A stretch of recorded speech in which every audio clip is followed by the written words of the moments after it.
Hello, this is Mr. Wolff, and we are continuing to read Blood on the River, Jamestown, 1607 by Elisa Carbone, and we are on to Chapter 6.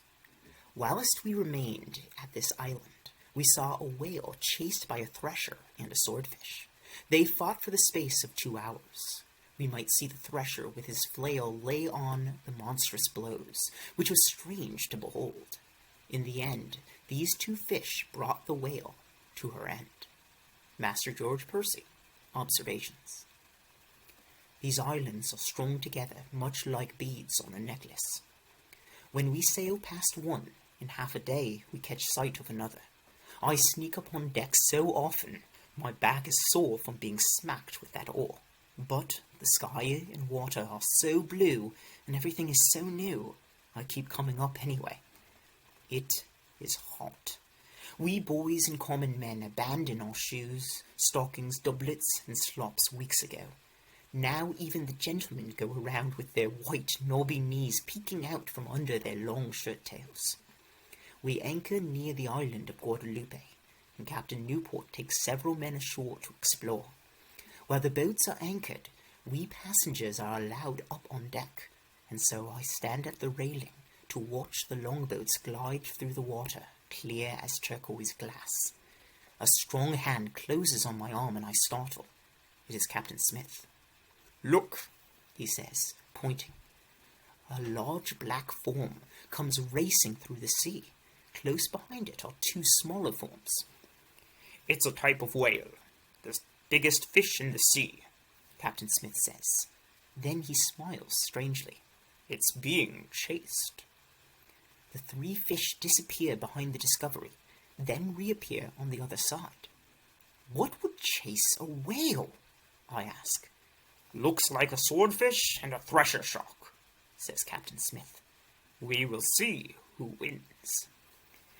The whale surfaces and spurts out a spray of air and water. In that moment, the thresher rears up its tail and lands a tremendous blow on the whale's snout. The whale is stunned. He tries to escape, but the swordfish swims in to cut him. Bright red blood swirls into the clear water. The thresher lands another harsh blow, and another. The whale becomes confused, swims in circles. The swordfish darts in and out, cutting and slicing. Soon, the once blue water is murky with blood. As the whale slows, the thresher deals more slamming blows, and the swordfish cuts again and again. Finally, the whale rises to the surface, spurts a stream of spray one more time, then rolls over, belly skyward. Captain Smith has a satisfied look on his face, as if his regiment has just won a battle. "You see how it is when you've left the confines of England?" he asks me. "You might have been born the biggest fish in the sea, but the skill and perseverance of those lower born can take you down and destroy you." Somehow, I know he is talking about Master Wingfield, the biggest fish in the sea. I glance around to see who else has heard, and I see Master Clovell glaring at us. And I wonder how long Captain Smith will remain unshackled if he keeps talking this way about the gentleman. "Land ho!" I hear the familiar shout. It must be another island. But then I hear more. "Is this where we'll drop anchor, Captain, and take all the men ashore?" "Yes. Have the boatswain ready the longboat." I run up on deck. They'll be too busy now to catch me. The day is a rare overcast one, and the sails reflect the grey sky. The Susan Constant turns, sailors rush to pull on lines, and we are on our way, gliding in to shore. As we get closer, I see the tall trees. They've got huge green leaves on their tops, and their bare trunks curve upwards, like fingers reaching for the sky. I see a bright green and yellow bird fly from one treetop to another. Land. I wonder if I'll remember how to walk on it. "Fetch the tents! Lower the longboat! Men, gather your belongings! We're going ashore!" I gladly, very gladly, help load bedding, tents, pots and pans onto the longboats to be taken ashore. The Godspeed and the Discovery anchor nearby as well, and their men unload. This will be the first time since we left England that all of us, all 105 of us men and boys who are passengers, and 3 crews of sailors, will be together in one place.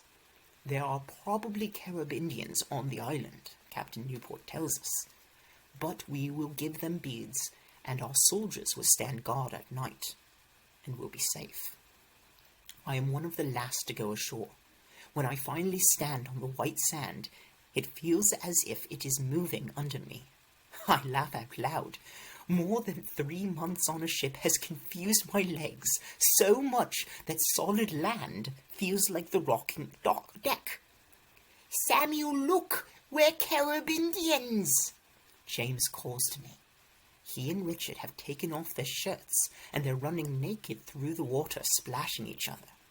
I have been waiting for James, or Richard, or both, to tell me how I was wrong and they were right about the Caribs. But neither of them has. I have been on my guard, ready to rough them up if they say one word about it. Are they taunting me now, showing me what naked Caribs look like, telling me I was wrong not to believe them? "Come on, Samuel!" James stands in waist-deep water, dripping wet. His skin is peaked pale, and his fair hair is plastered against his head. "It's salty," he says, and licks some water from his hand. "It's fun. Come swim with us." I blink at him. No taunting. No insisting they were right and I was wrong. No hating me for how badly I have treated him and Richard this whole journey. I wonder if James can really be this forgiving, or if he is simply so happy to be off that stinking ship that he has forgotten the past. "Come on, you prig," Richard calls Richard. "You need a good delousing." That makes me mad. "You're the one who brought the lice onto this ship," I shout. I yank off my shirt and charge into the water. I splash Richard in the face until he begs for breath. When I stop, he is gasping. He smiles a little as if he wants to pretend it was fun, but I know it was not. My eyes dare him to try and spell ash me back, or insult me again. I know he will not. He doesn't want to lose another tooth. "Stop, you two," James whines. "Look at the fish." He tries his best to distract Richard and me from our quarrel. I feel tickling on my legs. When I look down into the clear water, I see small blue and yellow fish nibbling on me. The water is warm, so much warmer than the Thames. "I want to live here forever," says James. "I'd never go back to my stepmom ever. She would think I died, and that would make her happy." "I want to stay here too," says Richard. "I wouldn't be cold ever again." I shake my head. "I still want to go to Virginia," I say. "There's a sack of gold waiting for me there, maybe 10 sacks. Reverend Hunt calls us from shore. "Boys, come here. Put your shirts on. The sun will burn your skin." I wish we didn't have to leave the water, but we do what Reverend Hunt says. Disobeying him would be like disobeying God. When we get to shore, he is holding our shirts and 3 wide-brimmed straw hats. "The sun here is like 10 English suns," he says. "You put these on." Reverend Hunt waits while we pull our shirts over our heads and tie the hat strings under our chins. "Now," he says, "there is work to be done. Here are the tents to be set up. The cook wants all the pots scrubbed with sand, and Captain Ratcliffe wants a path cut to the baths. They've found hot baths in the forest, and he says the gentlemen can't be tromping through the underbrush to get to them." Captain Ratcliffe, of the beady eyes and pointed nose. Captain Smith grumbles that he doesn't see why gentlemen can't walk through the forest like anyone else, but Captain Ratcliffe has the power to give orders, not Captain Smith. When we join the others, I see the older boy, Nathaniel. He is holding a hatchet. He must be on his way to help clear the path. I don't want to scrub pots like a woman, So I hurry to go get one of the hatchets too. I swing it a few times to feel its weight and power. I want to do a man's job. Henry, Abram, Nathaniel, and several of the soldiers start toward the forest with their hatchets. I follow them. "What have we here?" Henry turns to me to look at me, then stops to block my way. "A scrawny trick chicken coming to work with the men." I don't answer. I want to say I wouldn't be so scrawny if he'd leave more of the food for me. I try to skirt around him and continue on my way, but he puts out one powerful arm to stop me. "Go back and scrub the pot with the other boys," he growls. "You'll only get in the way." He yanks the hatchet out of my hand and cuffs me. I glare at him silently as he turns and walks after the others. What is he going to do with 2 hatchets? I hope he chops himself in the leg. Reluctantly, I go find the cook. He is already hovering over Richard and James, showing them how to scoop a handful of sand with a rag and use it to scrub out the mess pots. They haven't had a really good cleaning in 3 months, so the sand has some hard work to do. I join them, toiling under the hot sun till sweat drips from my face. I wish I could be back playing in the salty sea, or swinging a hatchet in the shade of the forest. Suddenly, a scream comes from the forest, a man's scream of pain. Soon there's another cry, and then such shouting and shrieking it turns my blood cold. If I remember Captain Smith's answer when I asked if the Caribs chop people up in their cookpots. Only if they catch them. "The path cutters!" I shout. "It's coming from that direction!" Gentlemen and soldiers grab their weapons and hurry toward the terrible sound. Richard and James huddle together behind the largest cookpot. I spot a sword and belt someone has left lying in the sand. Quickly, I try to fasten the belt around me. It's too big. I pull the sword out of its sheath, and with the bare sword I run toward the sound of the battle. Down the newly cut path I go, high-stepping over stumps and roots, following the soldiers and gentlemen. We all converge on the path-cutters. They are yelling and writhing as if they are fighting invisible demons. Henry is hopping, swatting his arms and neck, shouting in agony. There is not a Carib Indian in sight. "What is this?"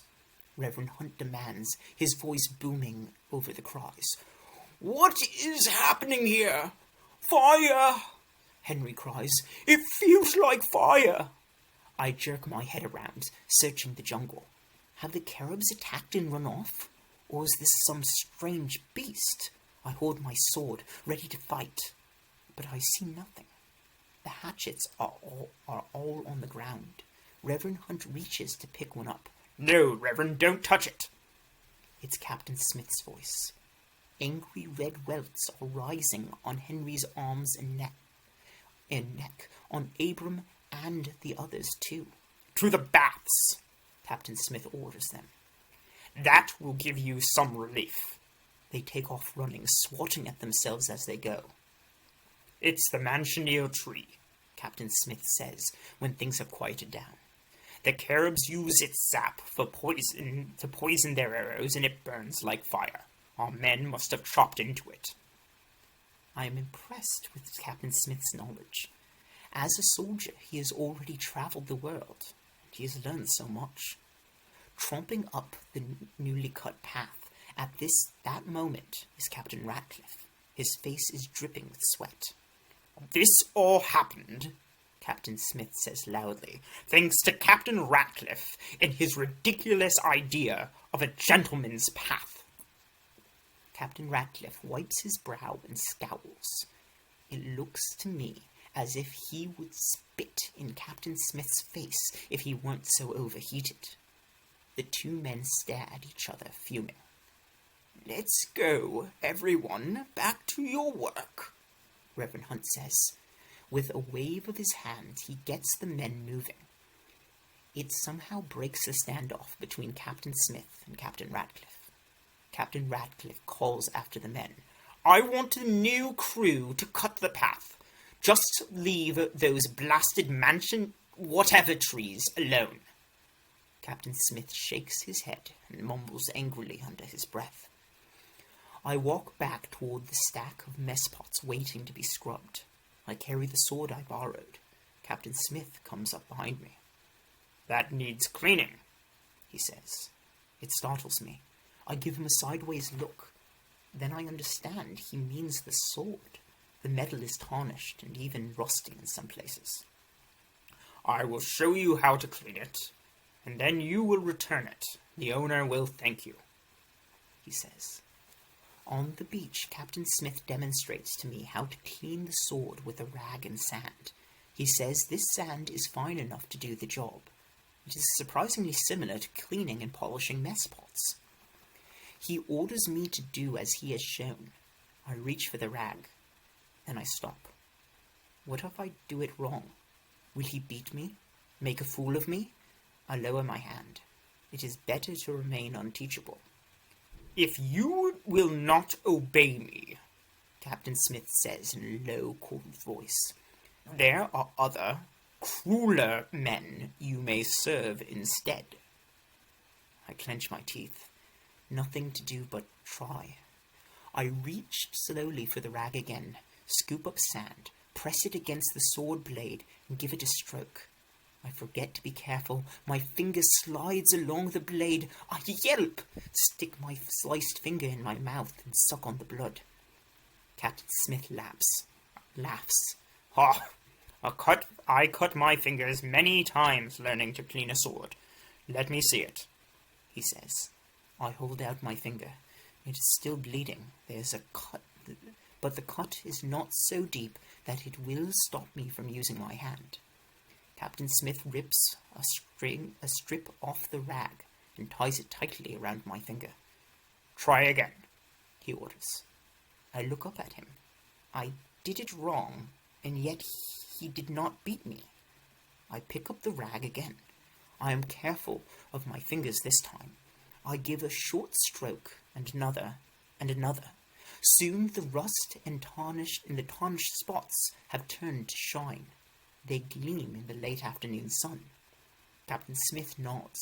"Good," he says. "Now return it to its owner before one of these lazy gentlemen calls you a thief." I run off to find the belt and sheath. They are still lying in the sun. I return the sword to its place. That evening, I hear hammering, and after a while, I go to see what is being built. Have some of the gentlemen decided they need houses instead of tents to sleep in? When I see what it is, my mouth goes dry. A wooden frame, a rope hanging from the highest beam, a noose tied in a rope. Master Wingfield has not forgotten his promise to hang Captain Smith. And that is the end of Chapter 6.